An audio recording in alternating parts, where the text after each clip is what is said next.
Welcome to Med Madness podcast. Today we're diving into a crucial topic, hyperandrogenism during pregnancy. This condition, characterized by high levels of androgens, can pose significant risks to both the mother and the fetus. Understanding the causes, diagnosis, and management of hyperandrogenism in pregnancy is vital for ensuring the best outcomes for both patients. Hyperandrogenism in pregnancy can arise from either maternal or fetal sources. On the maternal side, ovarian masses are often the culprits, while fetal sources can include conditions like placental aromatase deficiency. One of the key clinical features we look for in these cases is the presence of new-onset hyperandrogenism, manifesting as symptoms such as acne and male pattern terminal hair growth. Let's first explore placental aromatase deficiency. This condition does not present with ovarian masses, making it distinct from other causes. Unfortunately, it carries a high risk of virilization for both the mother and the fetus. The good news is that maternal symptoms typically resolve after delivery. Now let's talk about ovarian masses, specifically luteomas and Theca lutein cysts. Luteomas of pregnancy are solid ovarian masses that can appear unilaterally or bilaterally on ultrasound. They are stimulated by elevated levels of BHCG, leading to the release of androgens. This can cause maternal virilization, and women with these symptoms are at a high risk of delivering a female fetus with virilization. However, luteomas generally regress spontaneously after delivery. Theca lutein cysts, on the other hand, are cystic and usually bilateral.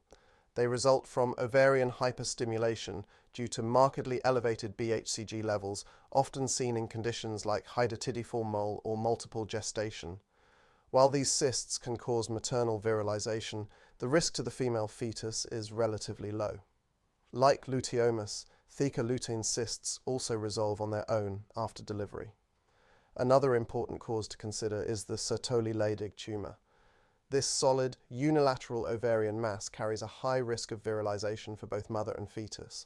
Unlike luteomas and Theca lutein cysts, Sertoli-Leydig tumors require surgical intervention either in the second trimester or postpartum.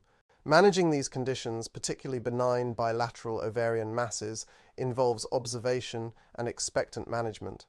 The rationale is that these masses, along with their associated symptoms, typically regress spontaneously after delivery due to the decline in BHCG levels.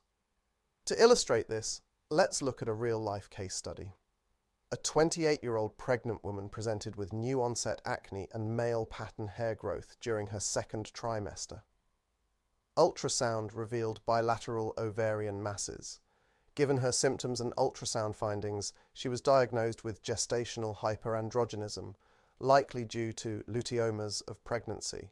Despite her concerns, the decision was made to monitor her condition closely without immediate intervention. Throughout her pregnancy, her symptoms remained stable, and she successfully delivered a healthy baby girl. Remarkably, her symptoms resolved on their own a few weeks postpartum, and follow-up imaging confirmed the complete regression of the ovarian masses. Hyperandrogenism in pregnancy is a complex condition, but understanding its causes and management can significantly impact maternal and fetal outcomes. If you have any questions or experiences to share, please leave a comment. Stay tuned for our next episode, where we'll continue to explore important topics in maternal fetal medicine. Thank you for joining us on Med Madness podcast.